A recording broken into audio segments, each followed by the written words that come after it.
Continuará. Bienvenidos a Liberty UA. Gracias por vernos, dar like, comentar y compartir nuestros videos. Hoy nos acompaña Denis Silisevich, empresario y autor de un blog político. Bienvenido, Denis. Hola, Tetiana. Les pido que se suscriban a nuestro canal, quienes aún no lo hayan hecho, y también al canal de Denis Silisevich. Ahora hablaremos sobre el proceso de negociaciones que está ocurriendo actualmente. Y en los medios de comunicación rusos se está difundiendo información de que supuestamente los acuerdos alcanzados entre Trump y Putin en Anchorage están siendo violados por parte de Trump. Eso lo dice Ushakov. Él afirma que Trump debía cumplir los acuerdos marco, debía presionar a Ucrania, pero no los está cumpliendo. En ese caso, ¿qué hay que hacer? Hay que luchar, hay que continuar con la presión militar para obligar a Ucrania a aceptar los acuerdos, esos convenios.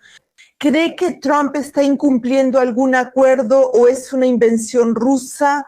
No sabemos qué hablaron en Anchorage. ¿Qué opina? Mire, la situación es así. Rusia actúa igual que siempre ha actuado y ahora están presionando a Trump. ¿De qué se trata esto? Se trata específicamente de presión, no sobre Ucrania, sino sobre Zelensky. Para los rusos, Trump no está presionando lo suficiente a Zelensky, pues solo falta el último paso en las negociaciones. Se están retrasando porque así sucede ahora. ¿Cuál es la situación actual de Rusia? Si siguen la guerra, deben dejar las negociaciones y decidir qué hacer. La situación está cerca de la paz, pero no le conviene a Rusia. Su economía enfrenta procesos desfavorables en este lento avance. O sea, tienen que decidir, o pelean de verdad y salen de las negociaciones, o realmente llegan a un acuerdo. Nadie logrará un acuerdo real con Zelensky en el formato que él desea. Ahora el presidente Trump debe resolver este acertijo. ¿Considera que el asesinato de Volodymyr Alekseyev el 6 de febrero afecta el proceso de negociación? ¿O todavía no sabemos los detalles, pero si los supiéramos, eso de alguna manera afectaría las negociaciones o no afectaría en nada? ¿Ese es el general? GRU ya salió. Ya recuperó la conciencia. Ayer vi que lo atacaron y le dispararon. Sí, sobrevivió y recobró la conciencia. No, eso no afecta a las negociaciones de ninguna manera. Hay una guerra, ¿sabes? Es como decir, bueno, eso seguro que no ayuda a las negociaciones. Si se prueba que fue Ucrania, eso no ayuda. Ellos están bombardeando nuestra infraestructura energética. Es una guerra. En medio de esta guerra se está hablando sobre la conferencia de seguridad de Múnich. Zelensky afirmó que Ucrania estará presente junto con unos 50 representantes de otros países. También se hablará sobre las garantías de seguridad para Ucrania, incluyendo cómo suministrar aviones y otras armas a Ucrania. ¿Qué piensa usted? ¿Esto llevará a algo respecto a las garantías de seguridad para Ucrania o no llevará a nada? No, nada avanzará en la conferencia de Múnich. El mundo está en una situación donde cada quien piensa solo en sí mismo. Europa ya está perdiendo la cabeza y todos se preocupan solo por ellos. Seamos honestos, a J.D. Vance no lo quieren en Europa, igual que los europeos no quieren a Trump. ¿Entienden? ¿Quién le va a dar a quién más helicópteros o avioncitos? Como dice Zelensky, eso es técnico. Lo fundamental es que aunque den 500 aviones o helicópteros, Zelensky igual dirá, no me salgo de Donbass. ¿Entienden la situación? Hay decisiones políticas, luego hay cuestiones técnicas. Y yo soy partidario de no concentrarse en los temas técnicos hasta que no haya acuerdos políticos.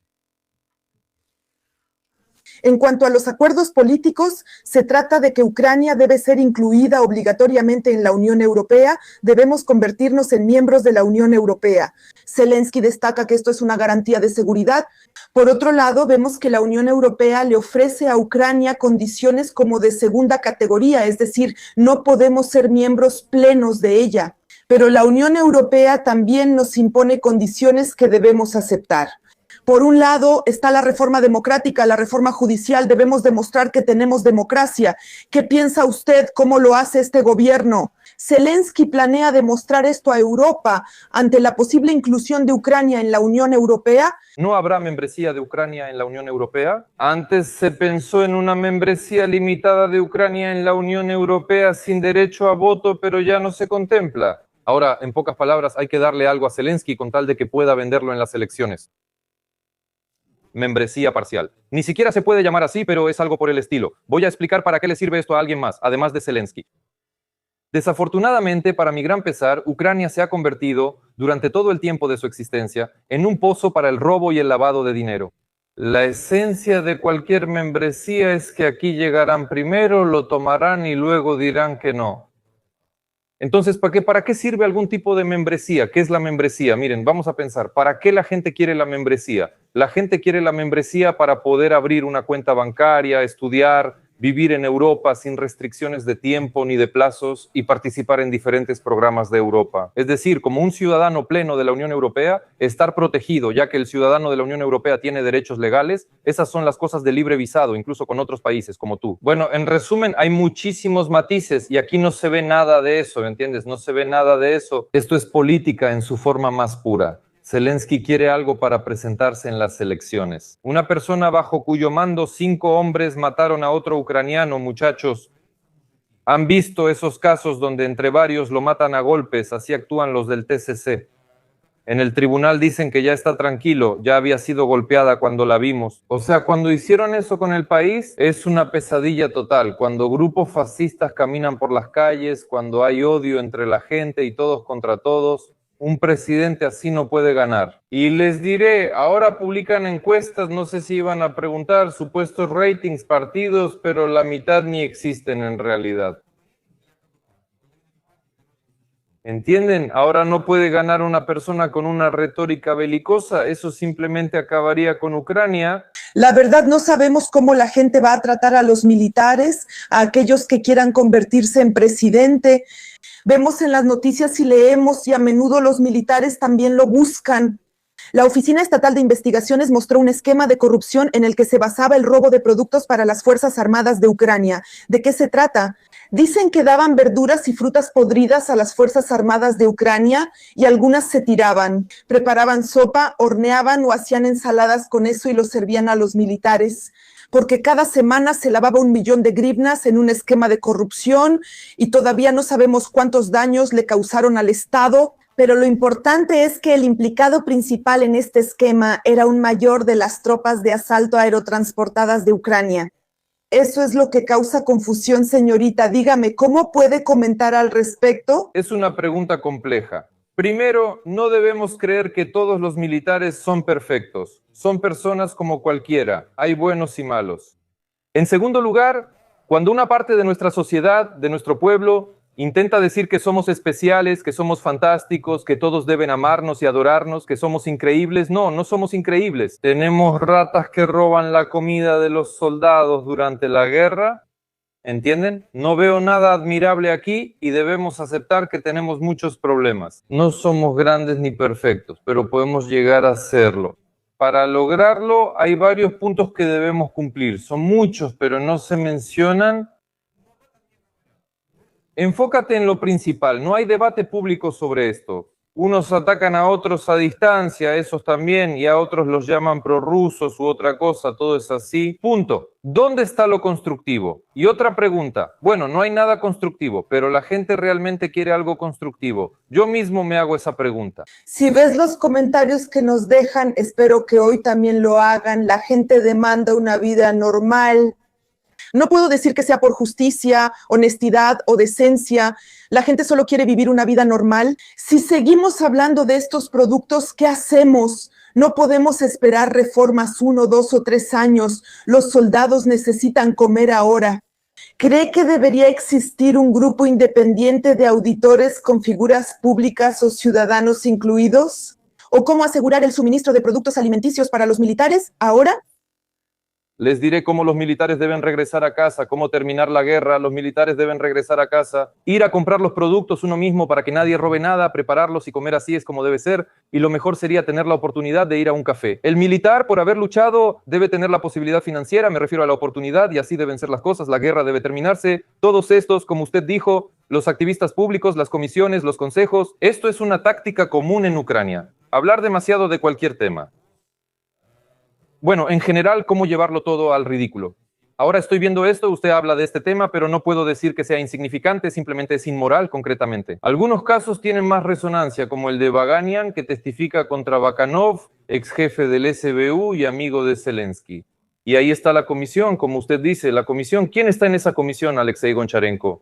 Nalivaichenko está sentado junto a Alexei Goncharenko, quien lleva 16 años en política, pero Nalivaichenko ha estado desde que yo era niño. Fue jefe del SBU tras el Maidán, pero no vi nada de él en ese cargo, solo sirvió al gobierno en turno. Sí, tiene la apariencia de una persona más o menos culta, o sea, no es cualquier tipo, no es un tipo rudo ni diremos apellidos, es culto y pulcro, pero en su puesto hizo algo.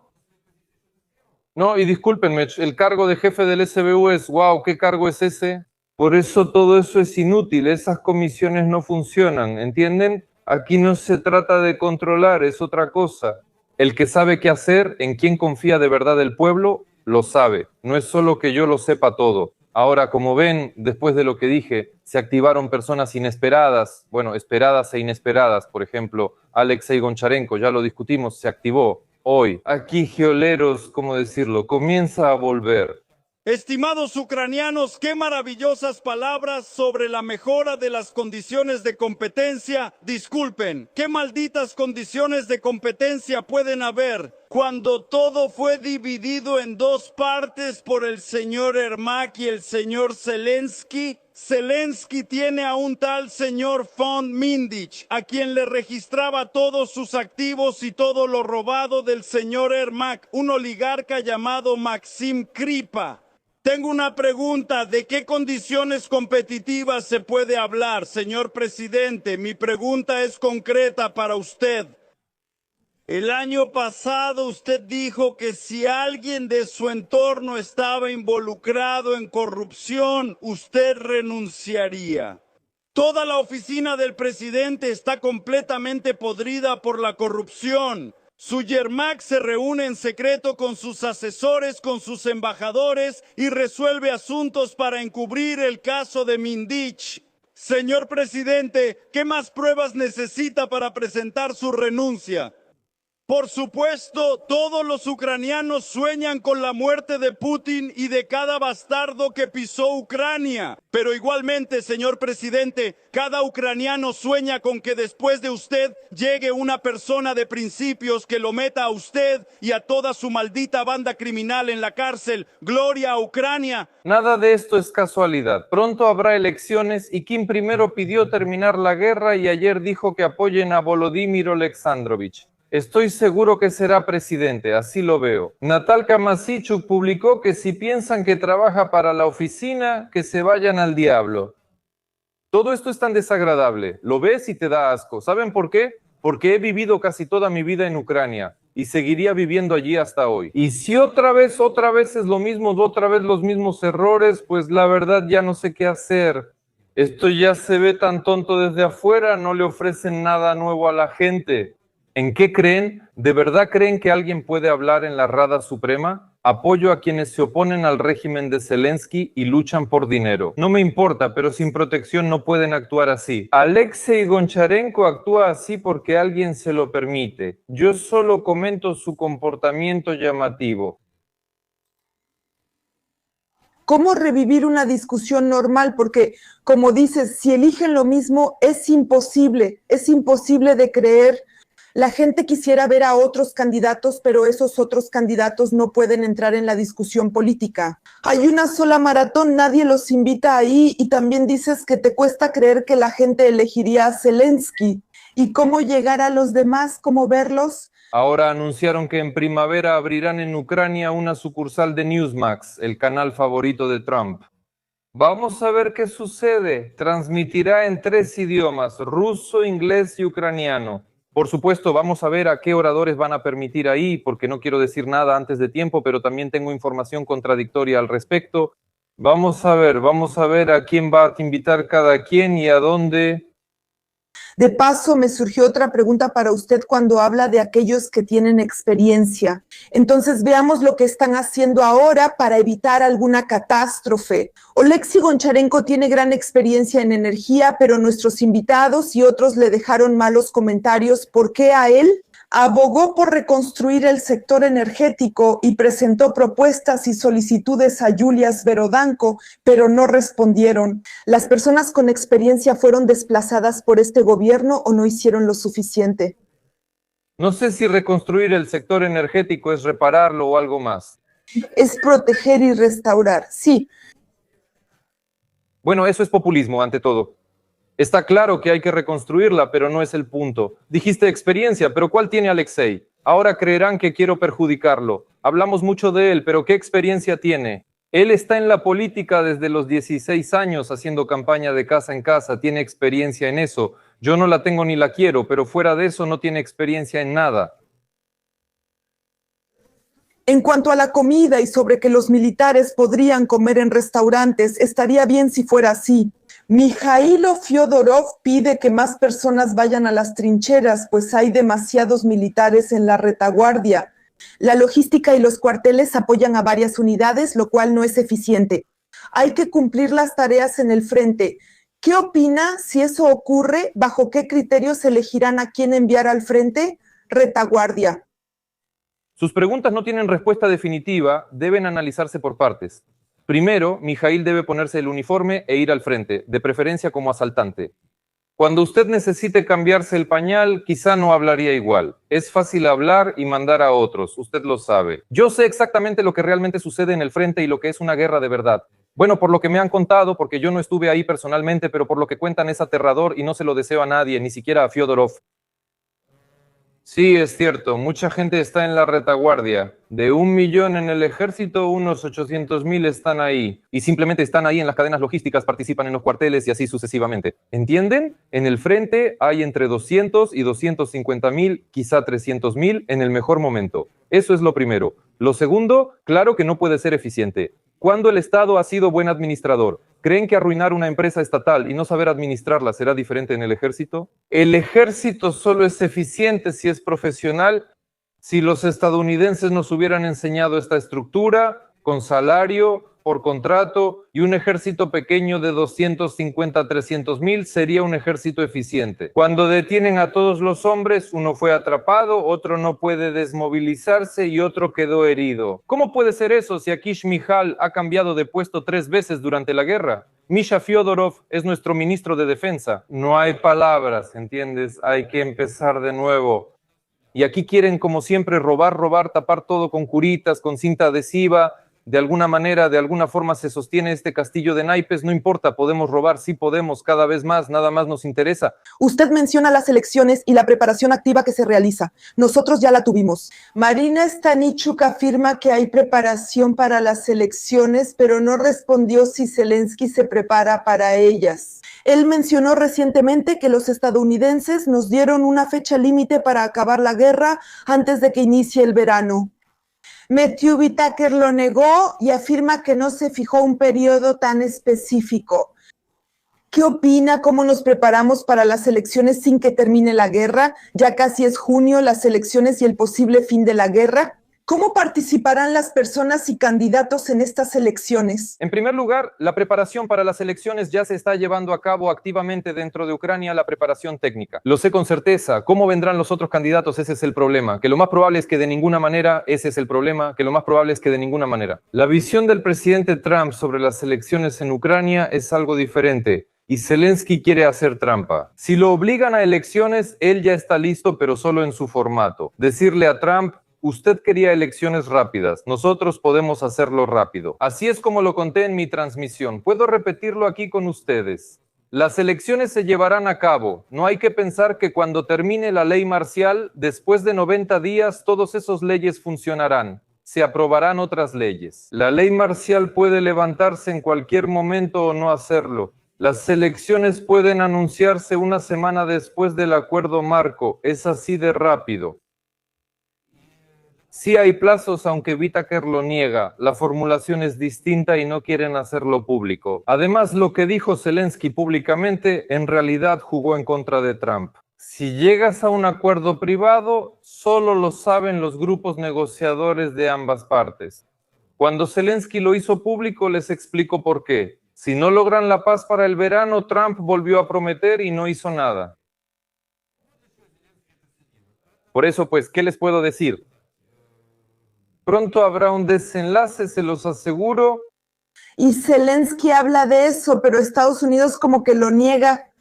¿Se puede considerar esto como una presión real de Washington sobre Kiev para que Zelensky acepte estas condiciones? Bueno, no sonó como presión, pero la presión ya se ha ejercido, resulta que la presión ya está ahí, ¿entiendes? Simplemente no podemos saberlo. Eso no es público. Les conté lo de Mar-a-Lago porque hubo personas presentes y después todo sucede exactamente igual, pero en público, por supuesto, todos van a mantener las apariencias. Zelensky va a comportarse de manera humilde, pero yo, según sus últimas intervenciones, simplemente sé cómo, por así decirlo, ver los detalles entre líneas. Veo que Zelensky ahora tiene una relación muy tensa con Trump y hay muchas cosas que no le gustan a Zelensky. Dígame, para finalizar nuestra conversación, terminándola, ¿cómo puede la gente ahora, como si imaginariamente tomara un colador, filtrar esta información, descartar a esos candidatos que ahora nos van a inundar desde las redes sociales, desde Telegram, desde la propaganda? ¿Cómo entender que estas personas no son quienes quieren aparentar ser para nosotros? ¿Y cómo buscar a un candidato real que esté listo para cambios reales? Aquí hay medidas y marcadores. Ahora explicaré detalladamente. Primero, si esta persona estuvo o está en política, no la consideren de inmediato. Si está cerca o en la política, aunque sea en algún papel, ya adiós de inmediato. Solo queda un grupo pequeño de personas que nunca estuvieron en la política, quizá alguien mediático, pero sin experiencia en el poder o partidos. Así que considérenlos como correctos o incorrectos. Escuchen el discurso de Javier Milei, busquen la traducción y compárenlo con lo que propone esta persona. Eso es algo muy banal. Es fundamental estudiar el trasfondo de la persona, a qué se ha dedicado toda su vida, qué competencias tiene, si no tiene ninguna o si tiene algo, y cuáles son esas competencias. ¿Tiene antecedentes de corrupción, antecedentes criminales o algún otro tipo de antecedentes? Solo en lo profesional, nada de asuntos personales o perder tiempo, solo enfocarse en el ámbito profesional. Sí, mira, la gente aquí, ya sabes, prefiere hablar de la vida personal y de la cama más que de cosas realmente importantes o de la apariencia de alguien, de quién lleva qué traje, cosas así. Por ejemplo, tomemos a Natalia Mosichuk. Ella escribió que si piensan que recibe un salario de la oficina del presidente, pues no es así. Ella menciona los temas tratados y recuerda cuando en su entrevista dijo, el SBU llamará a la puerta de cada uno. Ella ha estado mucho tiempo en pantalla y la gente confía en ella. Pero ella encontrará una justificación rápida y dirá, porque en ese momento la situación era así y ahora es diferente. Así que, ¿cómo pueden las personas... ¿Cómo pueden distanciarse de esto otra vez sin asumir los riesgos por sí mismos? Primero hablaste de políticos, ahora de propagandistas, ¿no? Si trabajaste para el régimen verde, ya tienes una marca. Por ejemplo, me cuesta imaginar que Natalia viva en Ucrania, salga en Kiev y vea a la gente a los ojos, porque son seres viles, como los capos. Como mencioné, en los campos de concentración nazis, un miembro del mismo pueblo colaboraba con la administración para sobrevivir o ganar algo. Son personas sin escrúpulos. Según sé, la tienen ahí por temas familiares. Tienen un compromat sobre Natalia. Su hijo no está en el frente, pero ella sí envía a otros. Eso es todo. Son la escoria y el nivel más bajo de la sociedad, como si llevaran una marca de por vida por servir al régimen verde. Por ejemplo, Piotr Alexeyevich Poroshenko es atendido por sus portavoces. Bueno, son los mismos argumentos inhumanos, ¿entiendes? Cuando una persona en esa situación no decía la verdad, tal vez alguien no pueda entenderlo todo de inmediato, no hay problema, pero esa persona no intentaba decir la verdad. Era alguien que enviaba a otros al frente sin pelear él mismo, alguien que abogaba por la guerra y no por la paz. Al final de cuentas, no importa de quién sea partidario, de Poroshenko, Zelensky o Timoshenko, eso es un alto inmediato, ni siquiera consideren eso, descártenlo por completo. Y dicen que Mikhailo Fyodorov, precisamente en la reunión con la fracción Solidaridad Europea, hizo una declaración diciendo que hay que ir al frente, que hay que ir desde la retaguardia al frente. O sea, surge la idea de que las personas que dicen vayan al frente, mientras a nosotros nos dicen que hay que terminar la guerra lo más pronto posible. Hay que pensar y sentir, supongo, de forma intuitiva. ¿Por qué están ellos? Aquí no tengo nada que decirles porque de nuevo hablan de Fyodorov. Es un ejemplo clásico, un tipo muy típico. ¿Cómo puedes decir que hay que ir al frente? Ahora dirán que alguien lo pondrá en los comentarios. Así es, él es el ministro de Defensa. Entonces no vayas a trabajar como ministro de Defensa, pero él fue a ser ministro de Defensa porque, según su idea, es otro escalón en su futura campaña. Luego será jefe de campaña de Zelensky si lo dejan participar en las elecciones. ¿Entienden? Hay que pensar. Gente, espero que cuando esto suceda, se suscribirán a nuestro canal, observarán activamente a nuestros invitados, los escucharán activamente y participarán en nuestra conversación, aquellos que son líderes de opinión. Suscríbanse a Liberty UA y al canal de Denis Yalisevich. Denis, un placer verte. Hasta la próxima. Gracias.